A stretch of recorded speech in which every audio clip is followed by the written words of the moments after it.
Hi there folks, welcome to my studio. My name is Matthew Palmer and today I'm going to show you how to paint a mountain landscape with just 3 colours and 3 brushes. We've got the sketch here on a sheet of 1/4 imperial size watercolour paper. This is Matthew Palmer watercolour paper and it's a knot surface made from cotton. I've stuck it on all 4 sides with a good quality masking tape to a wooden board. The 3 brushes that we're going to be using for this picture are going to be a size 12 round brush, a size 6 round brush and a size 2 round brush for some extra little fine details. We've got plenty of water here, we've got kitchen paper as well. I've got a plastic card which I'll probably use at some point for scraping off some colour. The colours, okay, we have the primary colours. We've got 3 colours here. We've got a bright yellow. Now for this one I'm going to use cadmium yellow, which is a sort of mid to bright yellow. You could use Gambonge or Aureolin for this, or natural yellow light. I'm also going to be using a blue, which in this particular picture I'm using natural blue, but I could have used French ultramarine or cobalt. Not quite the same as this, but you know, we'll do the job. I've got a dark red. This one is alizarin crimson. You could use natural red as well. Now from the primary colours we can mix any colour apart from white and black. So we can mix greens, we can mix browns, we can mix greys for the shadows, we can mix oranges, we can mix violets. So you get a massive variation. This is a good lesson for learning colour mixing. So without further ado, let's move over to the picture here. I want to go for a snow-capped mountain, and what I want to do is I want to take some of this masking tape, I want to stick it to my hand, get the stickiness away, and on the tops of the mountains I want to mask off little pieces of tape just to stick to your hand to remove any stickiness. Use your nails to get a bit of character to these things. This is just to keep the peaks white because I want to go for a snow-capped feel to this. So try and press it down well, but at the same time use your fingers to press off, remove the stickiness from that tape. So snow-capped mountains is the plan. That should be plenty. Just a little piece at the top, make sure you press it down well. Again, use your fingernails to sort of lose any hard lines. Same here as well, over this side. I want to pop in a little bit of tape just here, and a little bit of tape just there as well. Again, fingernails are great for getting in and giving it some character.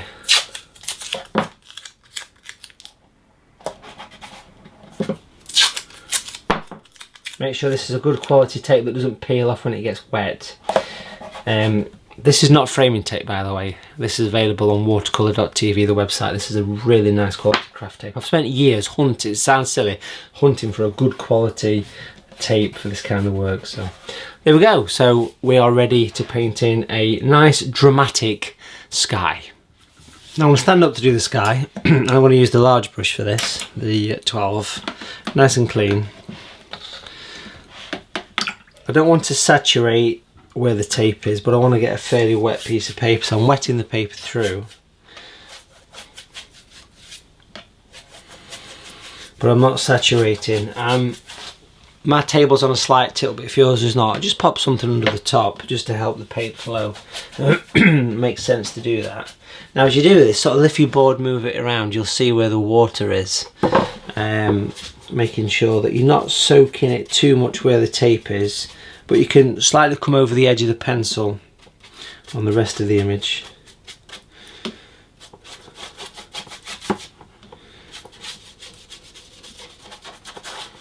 Nice, so that's all nicely covered. Make sure you've not missed any bits here.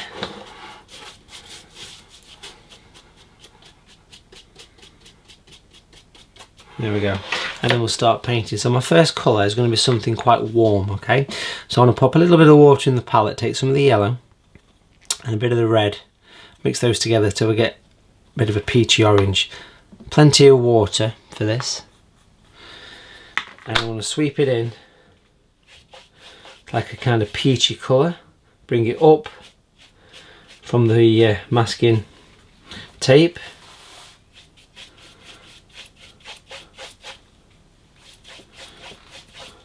and towards the corner. Notice I'm going in this direction, but if you're left-handed, feel free to change. Doesn't matter at all, not a problem.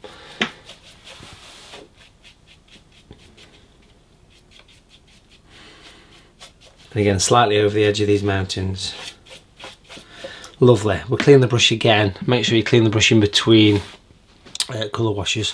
Have the tissue ready just to wipe off any excess water. Beautiful. Clean the brush again. Now this time what we're going to do is we're going to make quite a strong purple, and we're going to take blue or a violet, fairly heavy, and a bit of the red. So I'm mixing. Now I've not put a huge amount of water in here for this one, so we've got this kind of deep violet colour. I know I said deep purple, but I'm sure that's the band. We're going to bring this across, right across the top, and really sweep it in. Look at that gorgeous colour. It mixes lovely with the with this peach colour that we've got here. Bring it down. Now I'm just going to wipe off some of the excess on the tissue because I want to control how much of this actually goes next to the mountains, but I need to make sure I've got a full coverage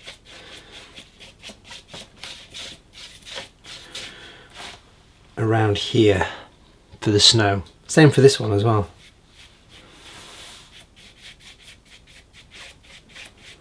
Get a nice sweep of colour. Leave some light bits. These look lovely, the light bits.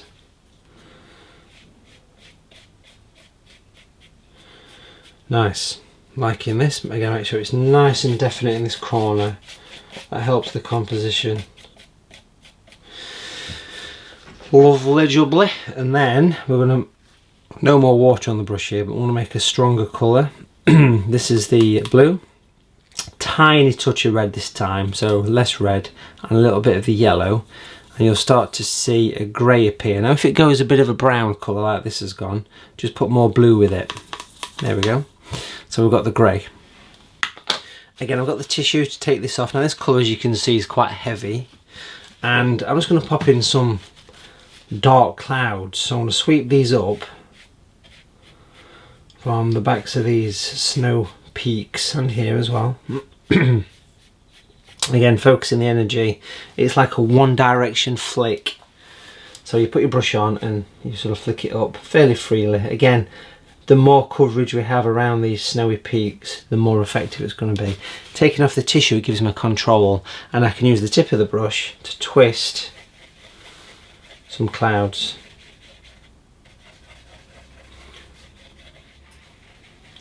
Notice how I'm using the brush, using this part of the brush, almost the flat edge of the brush, to do this.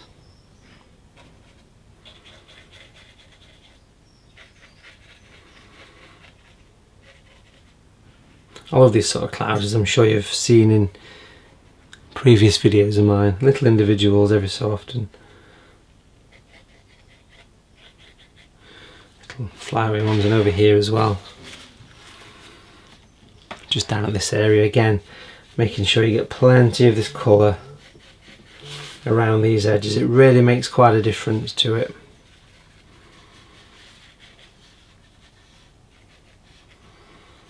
Especially where that snow is. Super. Now what I want to do now is clean the brush really well in the water, squeeze it through the tissue, squeeze the brush flat almost, and actually just pop in a few highlights. Can you see this little horizontal sweep I'm doing? Just on the underneath of some of the clouds. You can actually drag your brush almost on an angle here.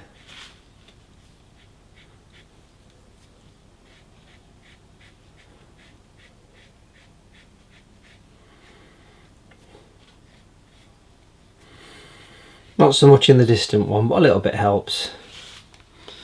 So a nice looking watercolour sky there.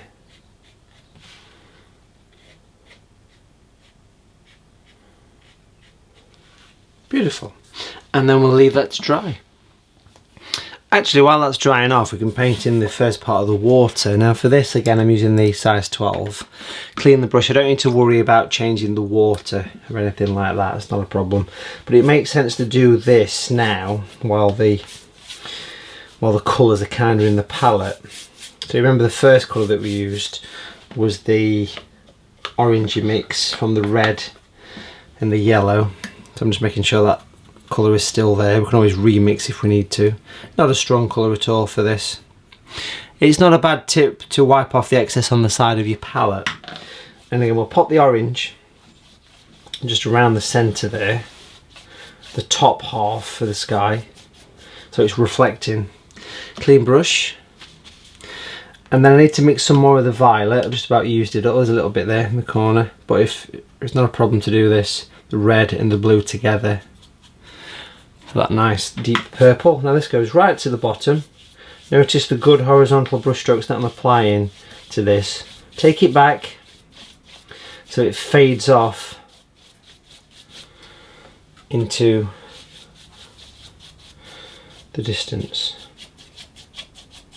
Now a good tip for composition would be to do the darker colours at the two sides. So if we do a little bit more dark here, this is the violet again, a little bit more dark on this side as well. That will give us a greater focus on the central area.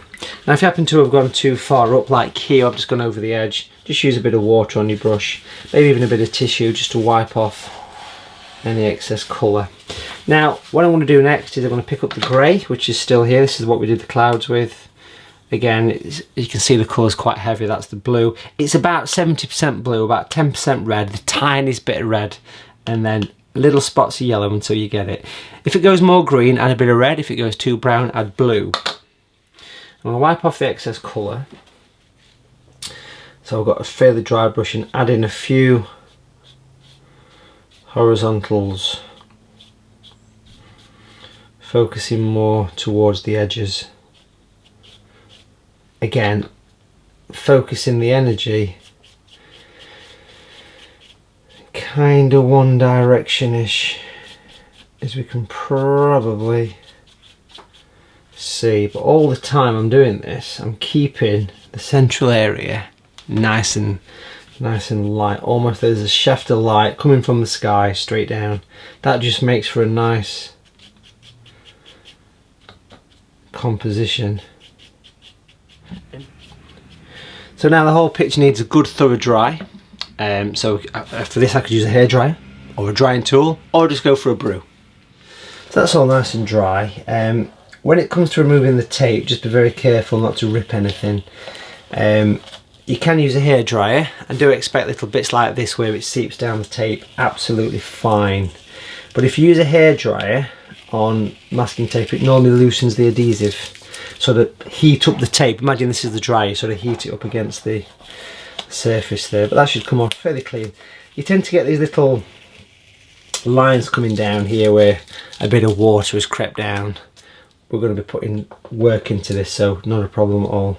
It's where the ski has been for a piste. Moving on.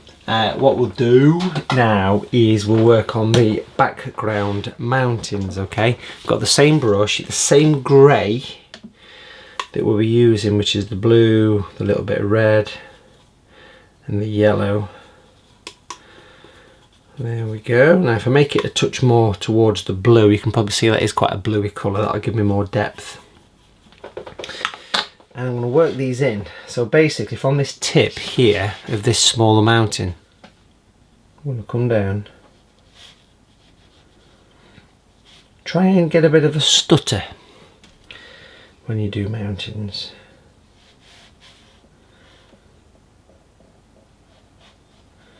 Give it some character.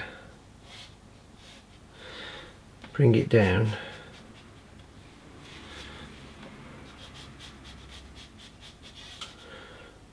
And then the same here as well. But this time I'm working down.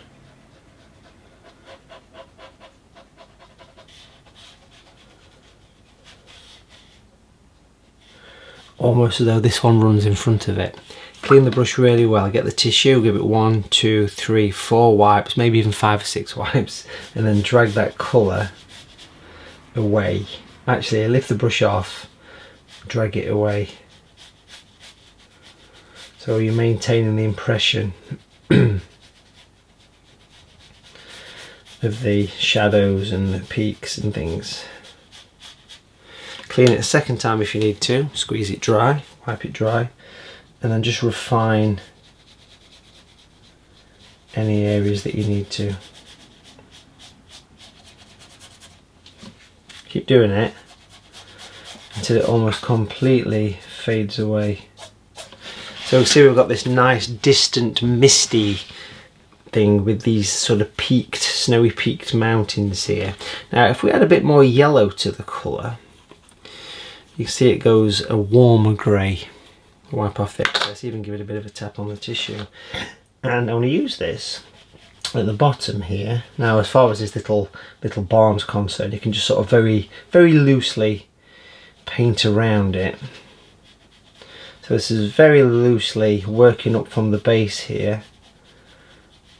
So it's kind of going the opposite way. And you can see that obvious difference in the two greys. Clean the brush on the tissue.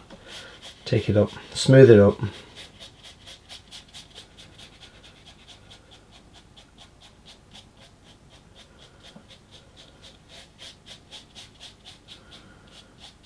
So I'm dragging it up, and I could even just pop a few little bits and bobs of this colour elsewhere just to give a bit of extra shadow, maybe even just darken it right in these corners, right on the edge, that kind of thing.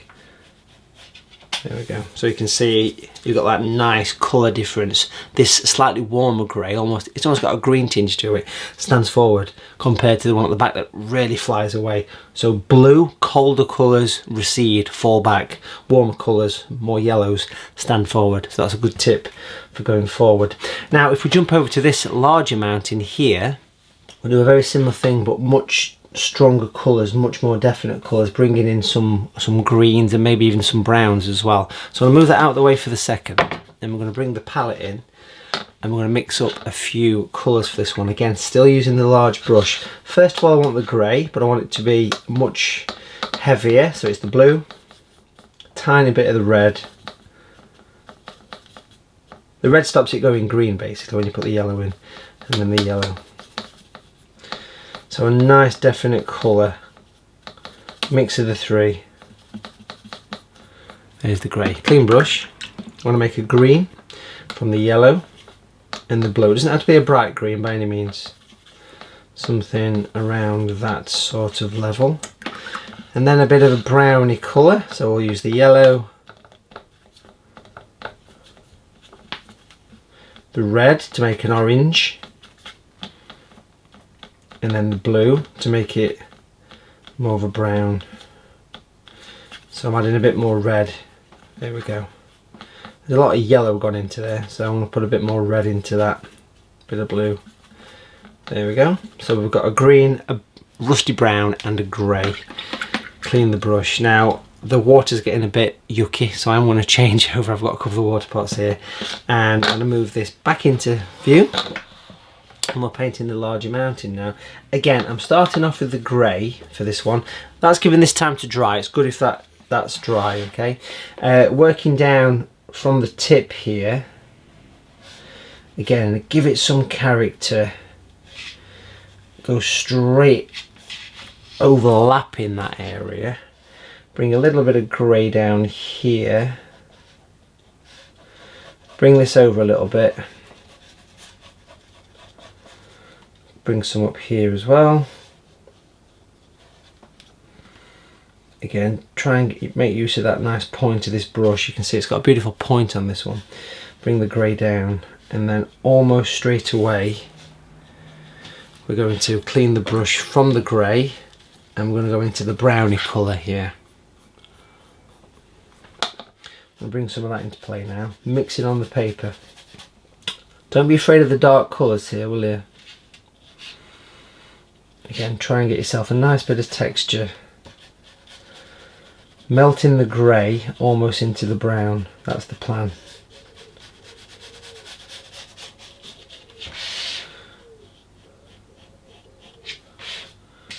This sort of runs at the back of this barn here, look.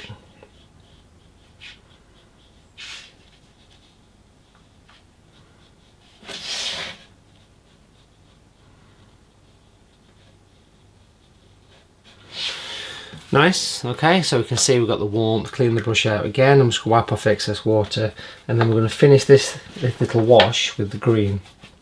The green goes at the bottom here. So again, putting the green down, so I'm actually dragging it in so it's kind of forward and back with the brush, so it's connecting these areas together. And we'll bring this all the way down to this line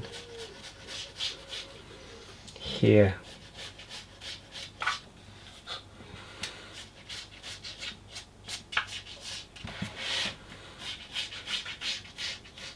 Fairly big wash of colour over this side as well. There's a little tiny hint just here, just at the back there.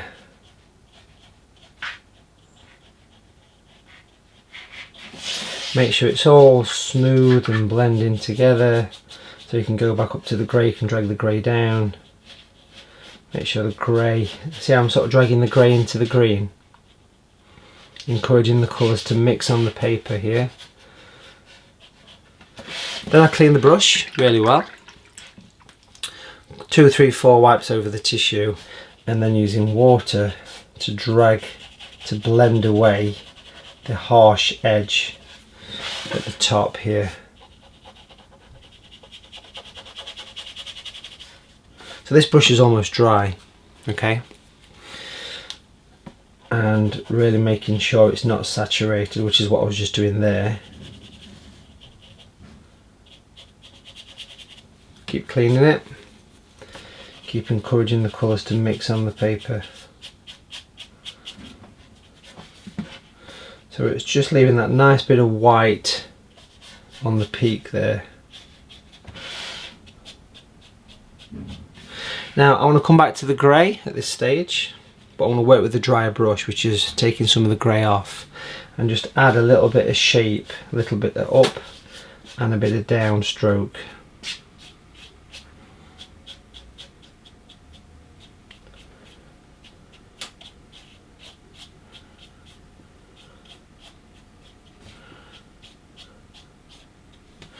So that's helping to give us, so notice the up and the down. You're almost painting mini mountains within this one larger, and you can pop in little bits of darkness. The right hand side is the darker side, so we can pick up this grey here, look, give it a tap, and actually add some little interesting bits of darkness on these edges. Little bits of shape and form, and well worth putting the time and effort into this, because you can actually create some wonderful three-dimensional landscapes. Really add some character to these. Yeah. So I've got the number 6 brush here. I'm going to take the same grey that I've just used in the larger mountain, wipe off some of the excess, and then I'm just going to pop a little bit of dark onto the shadow side of this little distant mountain range here. Again, put a few variations, clean brush tissue, and now I'm using water, because remember this is dry here, so I'm using water and the tissue to remove the excess water, just to sort of encourage this to work in. Look how quick I'm working with that brush, dancing around the paper. That's bringing some of that darkness from here into that. That's good for balance. Let's let that dry, we'll come back to it. That's nice and dry. I've got a size 6 brush here in the water, a couple of runs over the tissue. I want to spend a few moments now lifting out some highlights with this brush. So I want to start off by doing the lighter side, so I'm now focusing more towards the left. Gentle wipe with the tissue. Can you see it taking the colour out? So I'm looking at the picture and working next door to these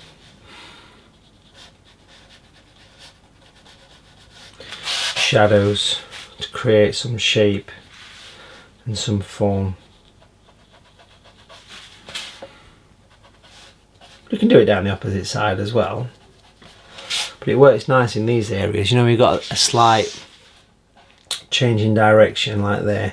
Now if you're doing this and you take too much off without realising, just put in the surrounding colour.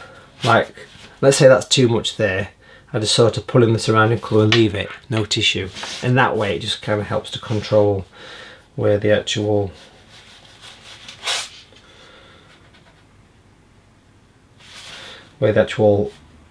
paint comes off, because if you dab it off like I'm doing here, it's coming off quite, you know, intensely. But if I just do that and leave it, it comes off, it'll dry in its own time, you know, it'll be more subtle, more incidental in the background stuff, which is what we want it to be really for this.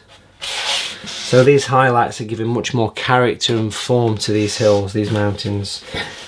You can even work away some of the little bits of seepage from your masking tape if you're worried about it, but we're going to put some rocks up there later, so I'm not concerned about those. They do happen, I promise you, you get them. So I'm leaning back a little bit, I'm sort of almost, excuse me, almost kind of squinting my eyes, winking at the picture, so I can see where the light and dark's forming, and working these lines, following the contour. Notice these angles are almost the same as the angle of the left side, and if I'm doing one on this side, it's almost the same angle as that side. That's a good little tip to remember there as well, so that helps things. So I'm just using a bit of water, and of course with it being a round brush, this is not giving me a crisp edge, which is perfect for this kind of work.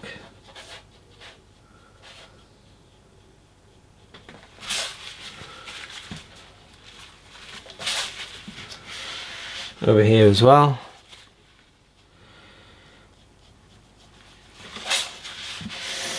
Put a few little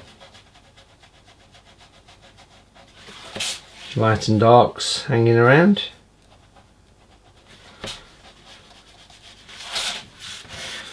Every little helps. Let's bring one over here where you can see this one sort of going off in a different direction.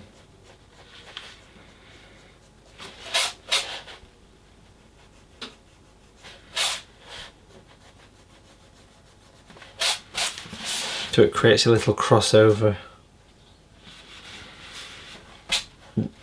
See, that's quite a lot of colour I've just took off there, so I want to pull in some of the surrounding colour. I want to leave that to dry. Well, what an absolute massive difference that's made to this picture. Removing the colour, but the great thing about removing colour is if you feel that you've took too much off, once it's dry, you can put it back on again. What I want to do now though is I want to actually use the same grey, but a little bit heavier. Here's a thing not to do: mix your colour over the top of your painting. Do as I say, don't do as I do.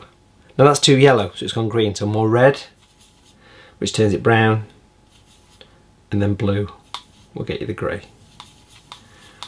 Beautiful. Now this is what we call a neutral grey or a natural grey, which means it doesn't cause any problems. It's not black, it's a grey made from primary colours, which is really important. Now with this grey, I want to take off, rotate the brush through the fingers, take off most of your colour and even pinch it slightly. I want to add a little bit of dry brush work here and there.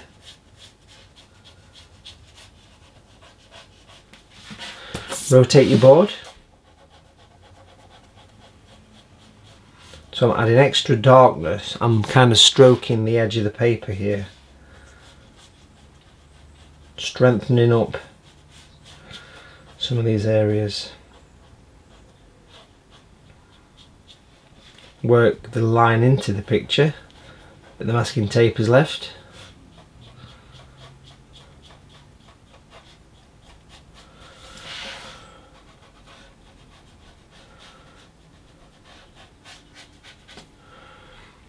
Nice spiky brush. Really makes quite a difference. You can really spend time adding and adding and adding this. Really does make a difference to the picture. I'm trying not to go too much over the top of the darker bits.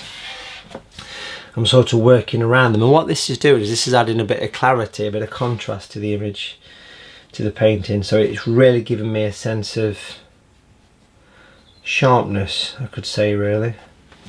A nice depth, impression of depth, and that nice little bit of detail that I like in my watercolours.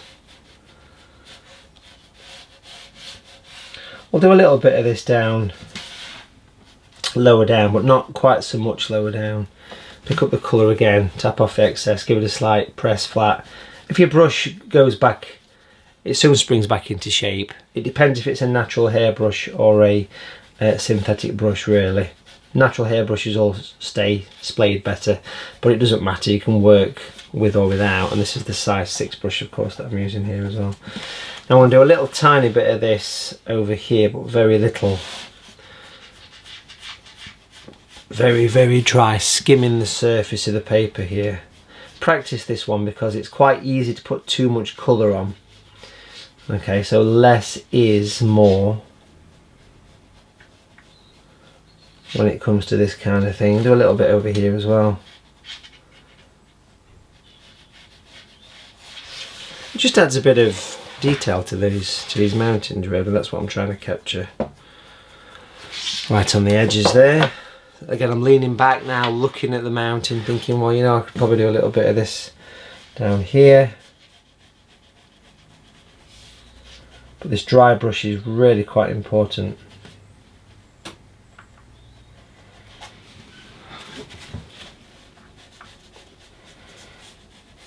Just a few more little bits and bobs.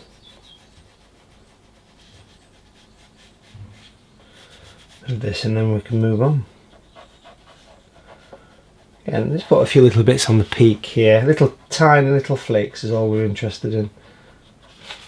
But you can soon make interesting shapes within your mountains. You can almost follow your brush stroke,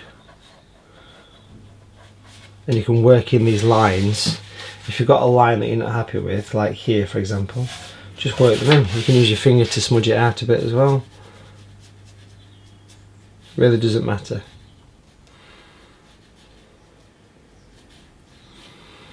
It's all about giving it that final bit of detail over here, putting a few little bits and bobs on these edges.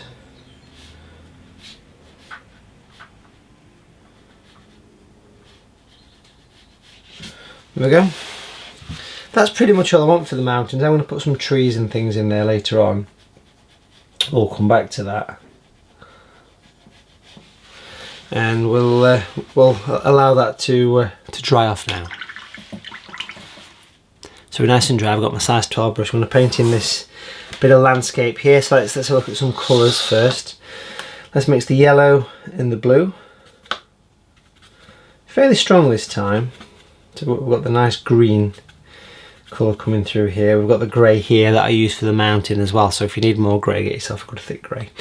And what we'll do is we'll start off. We're going to turn this thing upside down, strangely enough.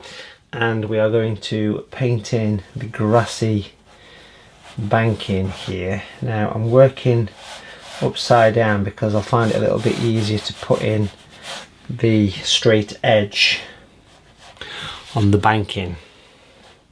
Notice this green's relatively thick in consistency. That's quite an important thing to mention there.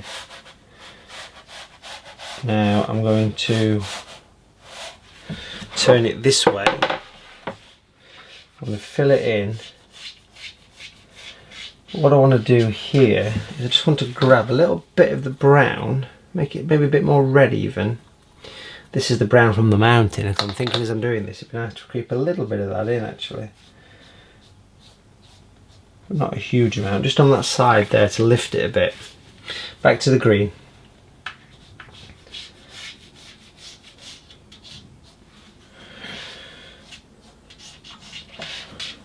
Back to the brown.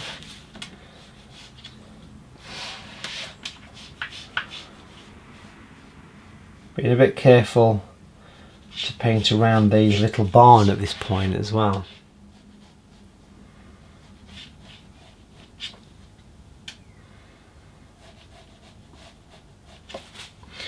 Again, I'll just pop a bit of the rusty red colour in there because that's quite a nice colour. I like that. It sort of makes it sort of leap forward, you know. Just there's little hints of it really. Okay, I'm going to turn it back this way. We're going to take the grey, which is just here, hiding. This is the same one that I used in that dry brush a few moments ago.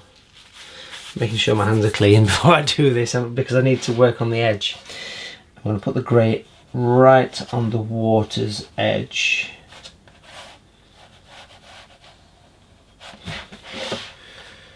Almost in a thin line. Now that has given me an edge to it, which is fine. Clean the brush, wipe the brush almost dry. And see what's the best angle to do this, probably where I was before. Literally smoothing this back so it's part of the actual landscape.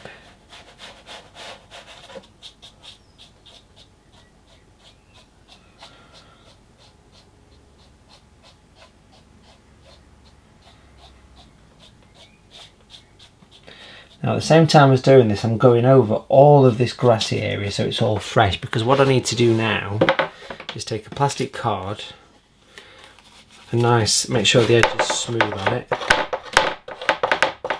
There we go. And we're going to scrape off some colour. Plastic card flat, and we're going to bring it back. Wipe it off every time. Lay it flat. Do a quick change in direction. Now if you find it's not coming off at any particular place, probably because it's too dry, so you can go back in and you can reactivate the colour, but it should come off relatively okay. You can see it's making an edge. Okay, something to practice, okay? Literally the card goes flat, up and over. Now if it's not coming off, like I say folks, what you have to do, you'd have to use a damp brush and just glaze over it slightly, because watercolour can be reactivated relatively easily. Now over this side where the little cottage is, barn, whatever it's going to be, we're going to change direction, but look how wonderful that has given me a nice grassy banking. Have a practice at that one. So that is nice and dry now. That's really come out well. I've got a number 6 brush here. I want to make a dark green. So I've got the green here. I'll put the blue in first, put the yellow, and make sure the colour's quite definite. I'm also going to have this sort of rusty colour again. So it's the yellow, quite thick. It's the red, a bit more yellow there, and a touch of blue. So you've got that kind of autumnal brown. What's important here is that this green is quite heavy, so make sure you've got plenty of blue, plenty of yellow with it. There you go. Again, it's cadmium yellow I'm using. You could use ultramarine or natural blue and natural red or alizarin crimson. And basically what I'm going to do here, oh, I've also got the grey there as well, and we're going to make use of the grey as well. So we've got those 3 colours, the brown, the green and the grey. I'll use the green first. I'm going to go along this edge here. If I'm into the grey straight away here, and I'm going to put a line of grey across this bottom edge and then into the green, and I'm twisting, sort of rotating the brush here. And every so often I'm going to bring a little bit of the rusty colour in just to give a little bit of an autumnal wintry feel to it. Obviously put snow on the top, so we need to get a little bit of that coming through. Kind of why we're sticking to the dark colours here really. Now as these dry, we'll continue to work over the top of them, so don't worry how they're looking at this particular stage.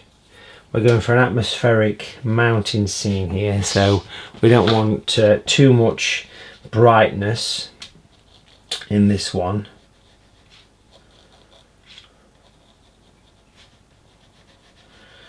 Sort of twist and taper.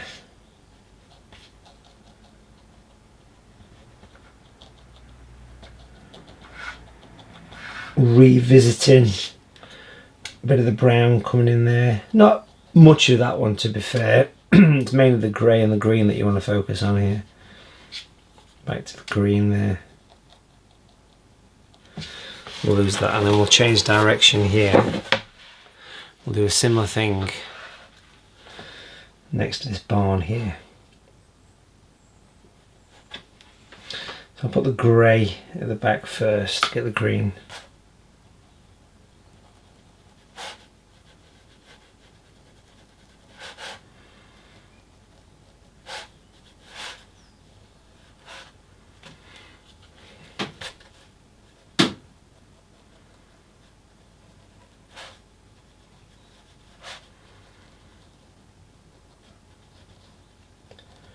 So making these nice and small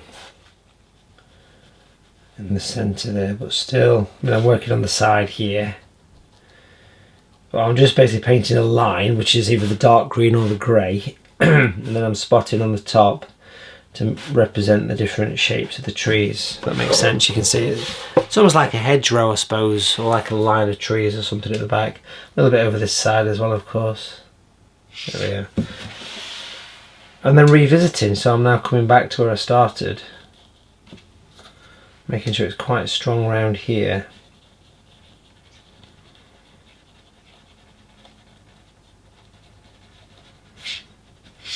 I'm also going to use this grey as well to darken the edge next to the water a little bit as well.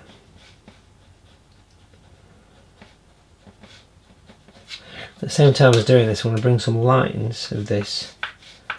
I'm picking that last little bit of grey that I've got, some horizontal lines, which are slightly over the edge of the grass, but also, as you can probably see, I'm bringing them into the water at this stage.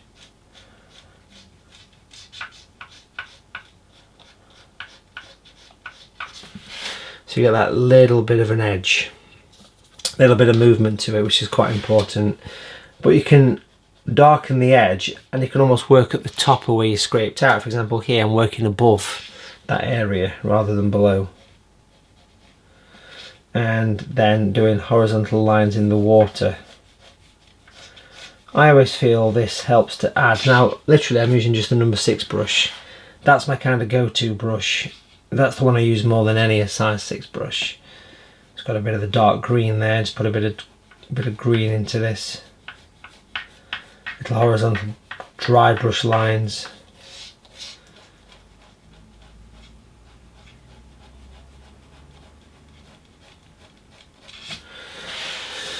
Very nice. It's starting to do its thing now. Working this, I'm starting to get that little feeling like it's coming together. Horizontal lines from these edges, pretty much all the way across, to be fair.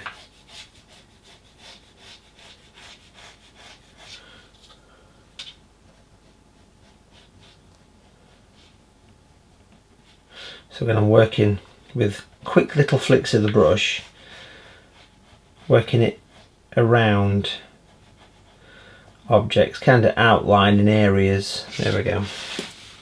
That works well. I just want to make sure that the base of these trees is actually quite dark. I'm going to put some yellows in there a little bit later on, but we'll get to that. But at this stage I want it to be quite dark on this edge. So this is the grey I'm using here. And on the top we can put some more individual spots.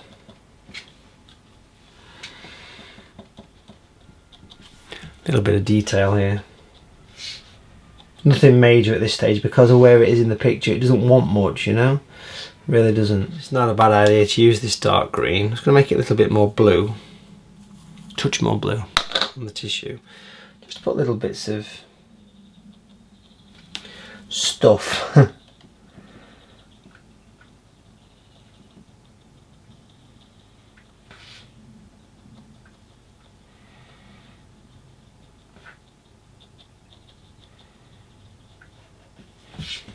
Growing out. Use a bit of the rusty colour just to put a little bit of extra, something extra to it. Just gives a bit of nice little bit of foreground detail in the picture. You can see that little bit of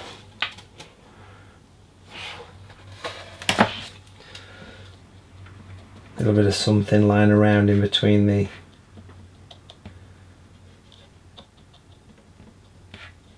grassy bank in there. Just pottering, especially in this corner, because this corner is nice because it's the closest bit to us actually, if you think about it. So it's nice to get that in.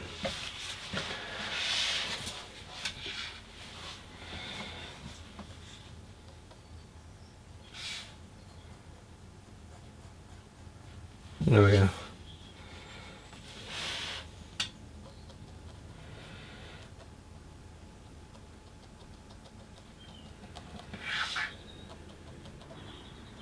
Super. Now, using the really small brush, the size 2, that's great for putting little pine trees around and some distant fields sort of going into the background, which really adds a bit of interest to the picture and that nice bit of detail. But just while I've got this here, and I'm using some of the dark grey, which is the blue, the tiniest little bit of red, little bits of yellow. What I want to do with this is I want to just make sure that the water's edge is quite contrasting against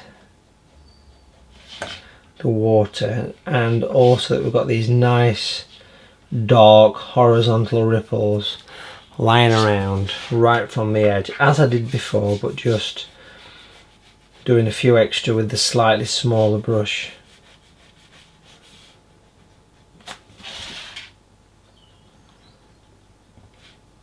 Same with the trees as well, using this tiny brush just to make sure that the trees are quite dark at the base. With it being almost a nighttime wintry scene, we can really get away with doing this. I'm just basically going in and darkening the edge, that's all I'm doing, nothing fancy. Then the colour for the pine trees is going to be the green, but more towards a blue. So blue and a tiny bit of yellow, but nice and strong for these. Don't be afraid to use the colour nice and vivid, nice and heavy for these. And that's the perfect brush. Let's go for it. So using the dark green and the small brush then, number 2 brush, we can add these nice pine trees. Now what you do with these, you paint a line first. I'll do a couple of them here. And then you sort of flick out within the one.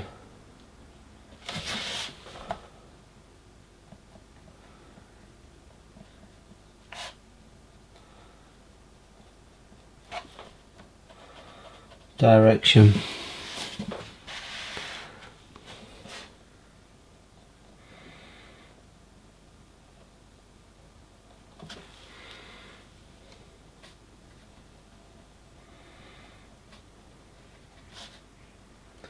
So a thin line.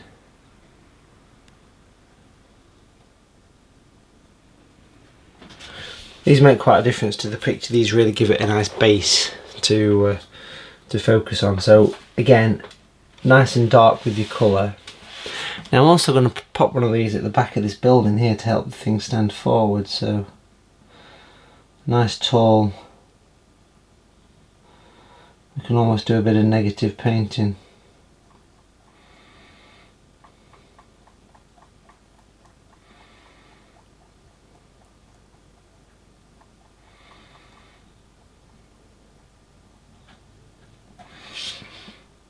Small one here. So again, you know, these things do actually make quite a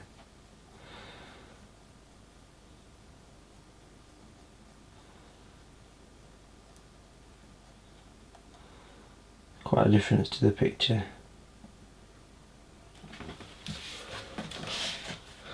And here.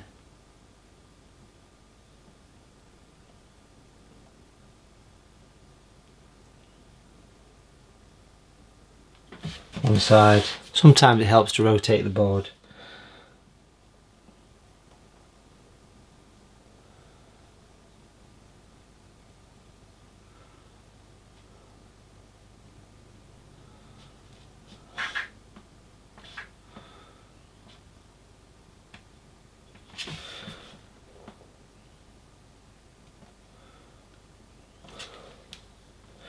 Just putting some at the back here.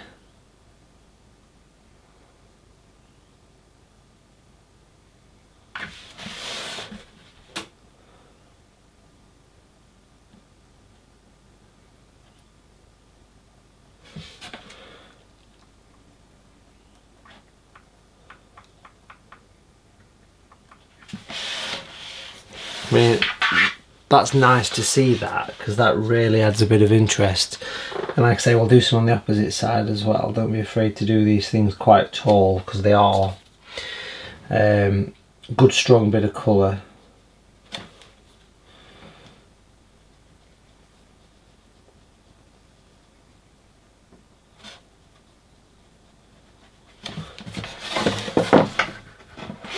Over here as well.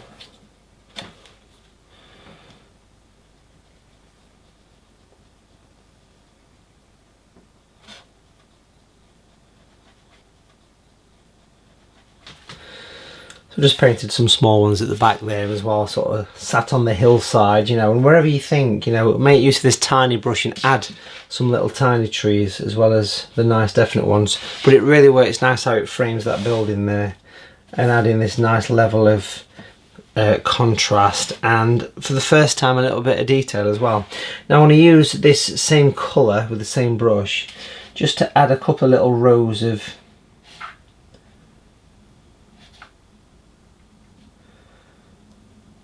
sort of hedgerows and things.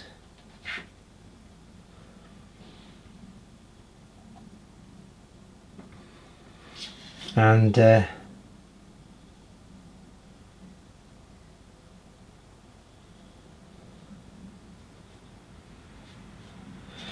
you can put little trees sort of sat on these as well.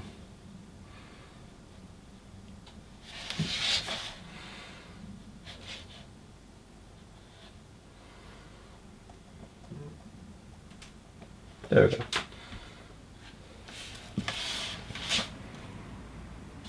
This helps to cause distance and depth. So like here for example, this would be a nice one to pull in, coming down there. I'm sort of looking for areas in the picture where I think I can get away with putting these in.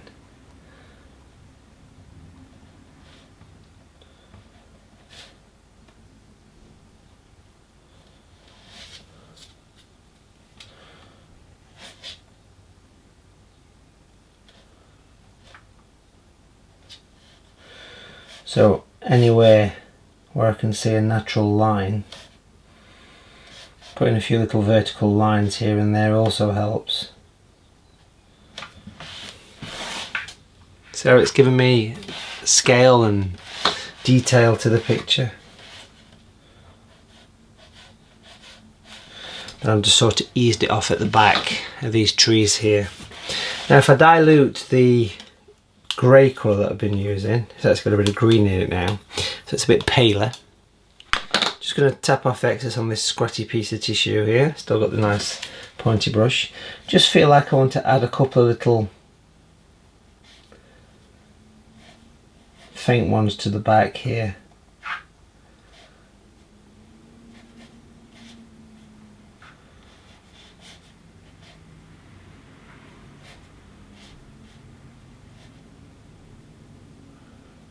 There we go.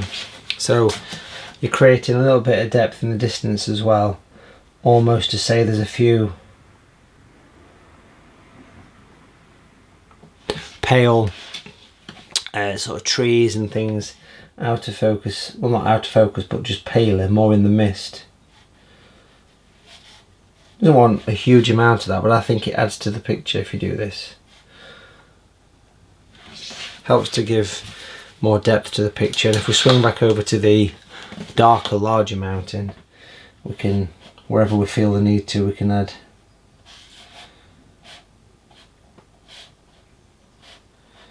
tall trees, just random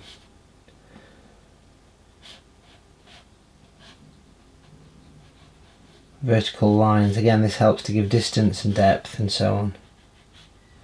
There we go. Now down here I want to make this a little bit darker I think as well. This is sort of the little foreground bushes and various things.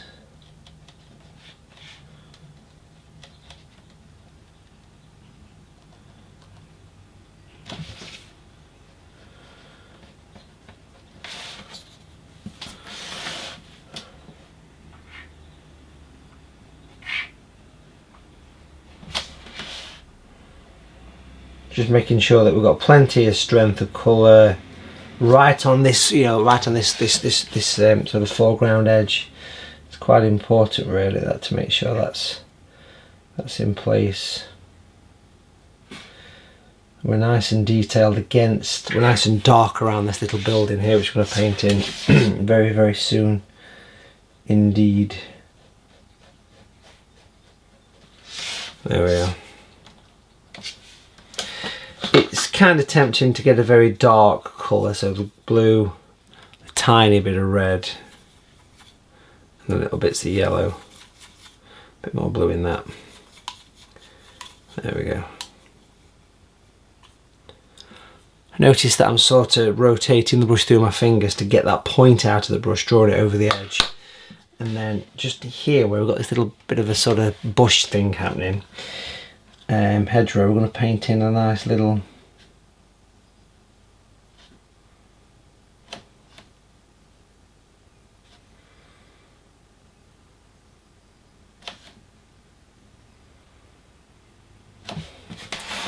bit of an old fence, an old gate or something. I'm sure they have gateways.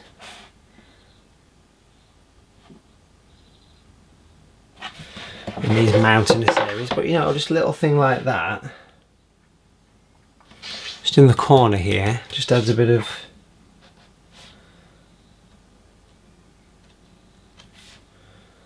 nice bit of detail in the picture, I would say. Helps to lift things forward a bit.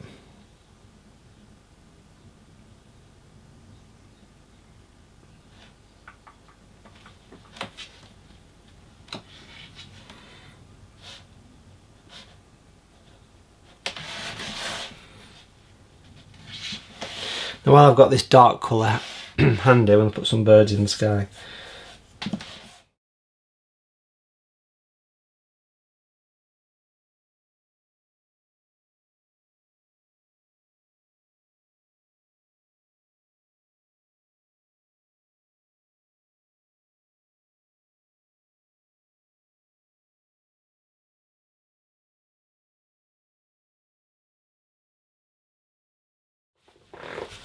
So the little barn then, that needs some shadow, and I kind of like it white, if I'm honest. It sort of does its thing, it leaps out at me. So I want to leave it a whitey colour. I want to take the grey and I want to darken this side of it. I'm going to do an L shape, clean brush, use water.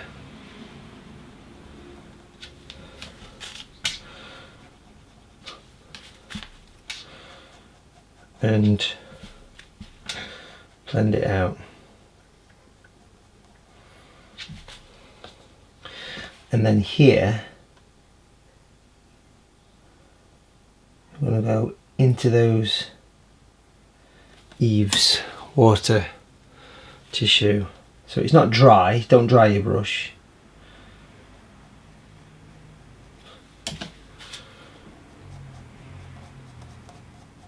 So you've got that three-dimensional feel. And then for the roof of it, I want a nice kind of rusty sort of roof. So I'm going to go for yellow and red. Just a tiny bit of blue or dirt out the palette kind of thing. So you're getting this sort of terracotta kind of colour coming through.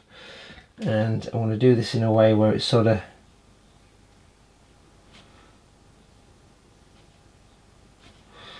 it's like one of those old sort of tin roofs that you see. Like a little croft or something. And then across the roof I want to put a bit of a line. Get the water, just give it a couple of taps on the tissue there. And then just sort of drag it down.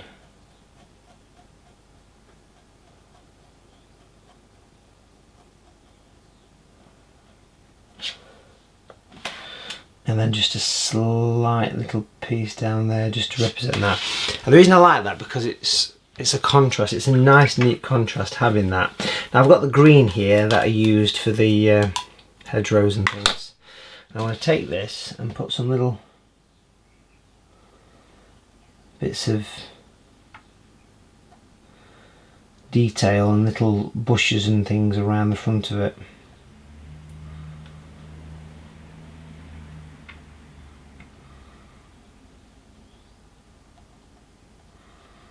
There we go. So it actually sits itself in its little place there, which is quite nice. I've got the grey here, which was contaminated with the orange, so I'll put the blue with it to make it more grey. There we go. Small brush again, obviously, and I'm just going to make sure it's nice and dark. Put a nice dark line under the eaves there and make it look like a bit of a old barn or something by doing a couple of L shapes. Put a little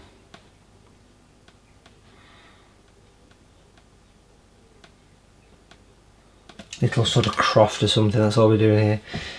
Give that a good soften.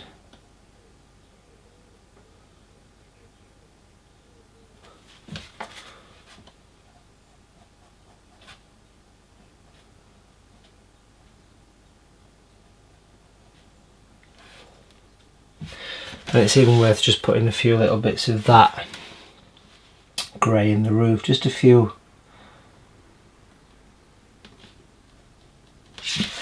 hints of it, just to say it's got a bit of detail to it or something.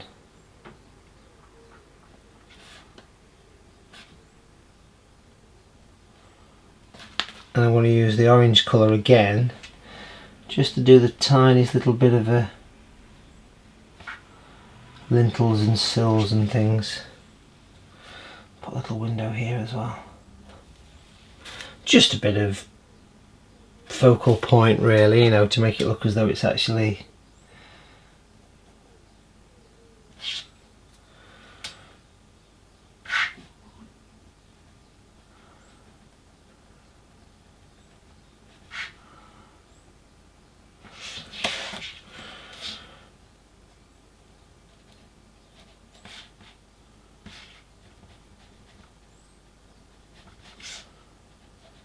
make sure it's nicely surrounded by some darkness. Now in the water, that needs to stand out. So what we're going to do is we're going to take a scrap piece of paper here. There it is. This is where I did my little sketchbook. I'm going to place this right on the edge here. And use a relatively pale grey, so I'm diluting the colour. There it is. Pop that on, level with the edge of the building, and we're going to flick horizontal lines, open them up as it gets lower down. See how it gives you this tree reflection.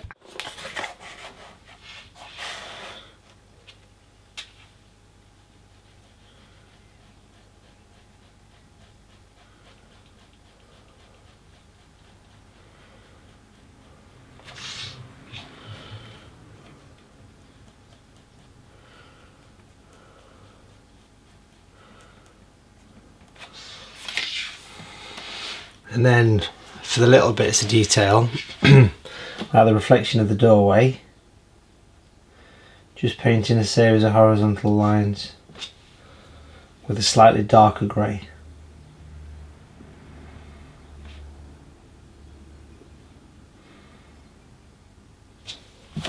And even just a tiny little hint of the orange.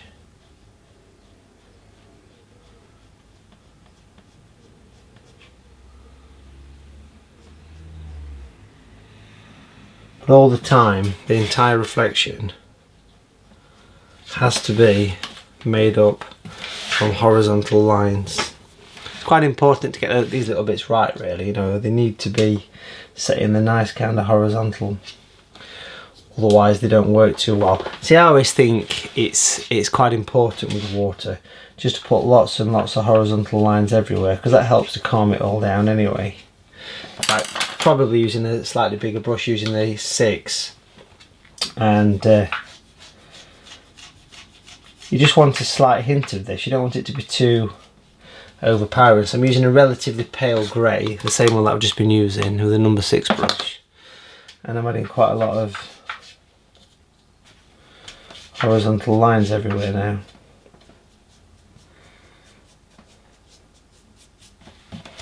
In the water, just basically here, there and everywhere.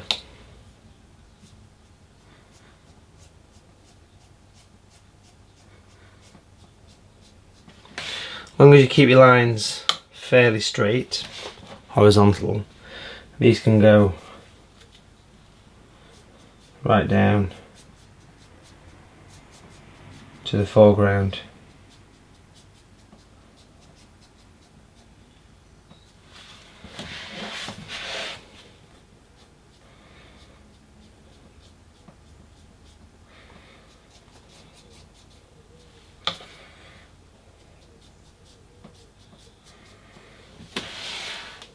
Put in slightly larger ones in the foreground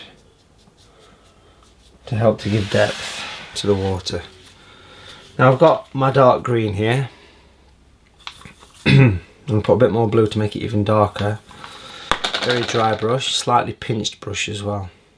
We're going to reflect the nice pine trees next. Let's start over here. Line these trees up.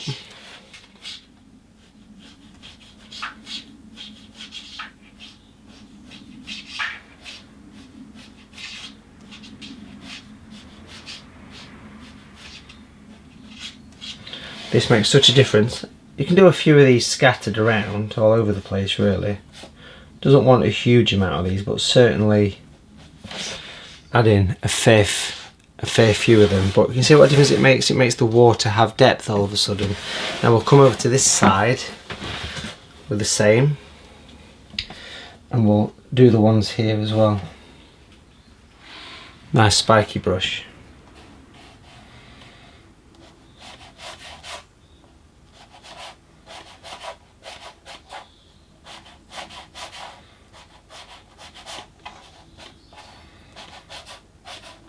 And just every so often, this very incidental downward flick from the edge of the water.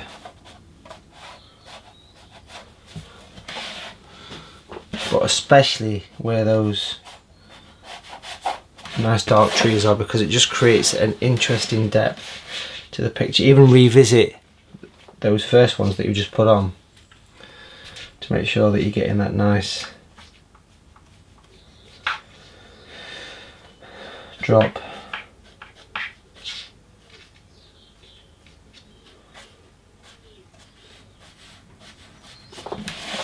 Just every so often really lead you into the water.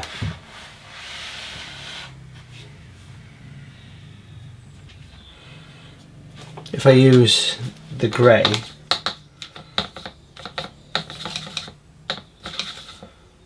just making some more.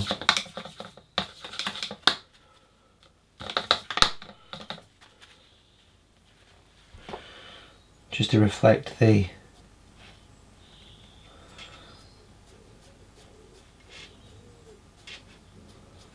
I just picked up some of the green that I used earlier, because I just feel like I need to get a tiny bit of green on the edge of the water there.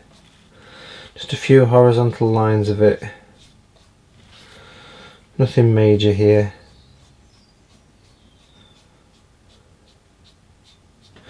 Almost helps to reflect the mountain in some respects.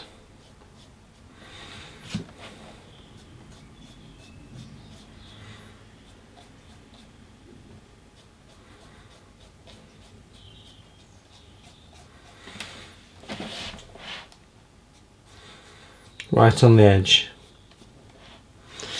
And like I said, I've got the grey here, which I'm just adding a few more ripples with. Making sure these corners are quite dark, so I'm turning this one over to balance.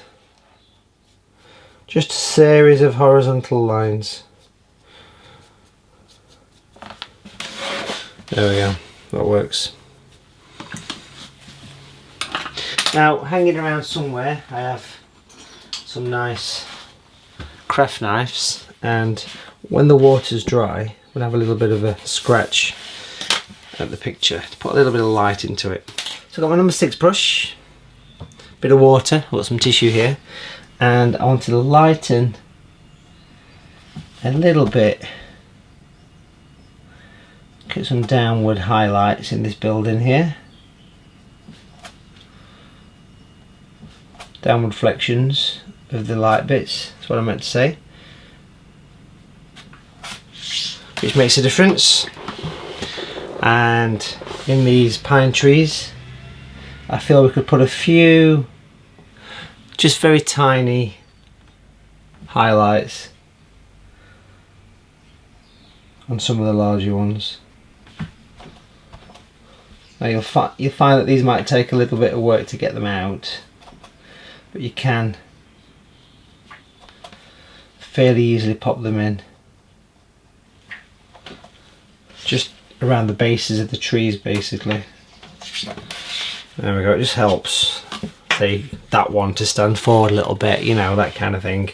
Got the craft knife, like I mentioned, as well, in the water. Put a few highlights, especially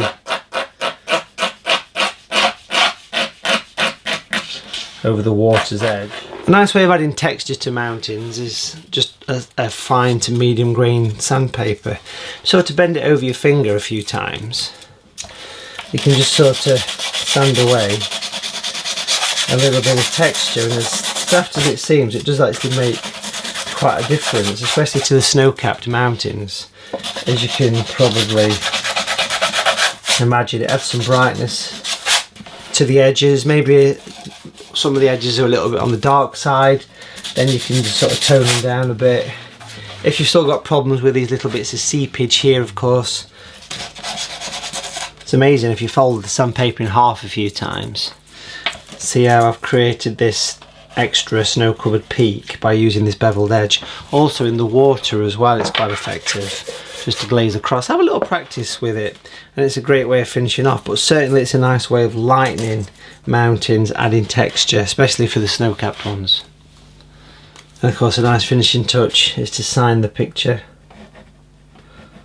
I just use a waterproof pen for this. And if you've got a bevel mount, that always looks pretty. The magic mount just to frame the picture right at the end. And there you go, folks, a mountain watercolour landscape, an atmospheric one, just using the 3 brushes, the 12, the 6 and the 2, and of course the 3 colours, cadmium yellow, alizarin crimson and natural blue or French ultramarine blue. What a beautiful, beautiful watercolour, an enjoyable one to do. I'll see you very soon for more from me and more watercolour painting on Watercolour TV.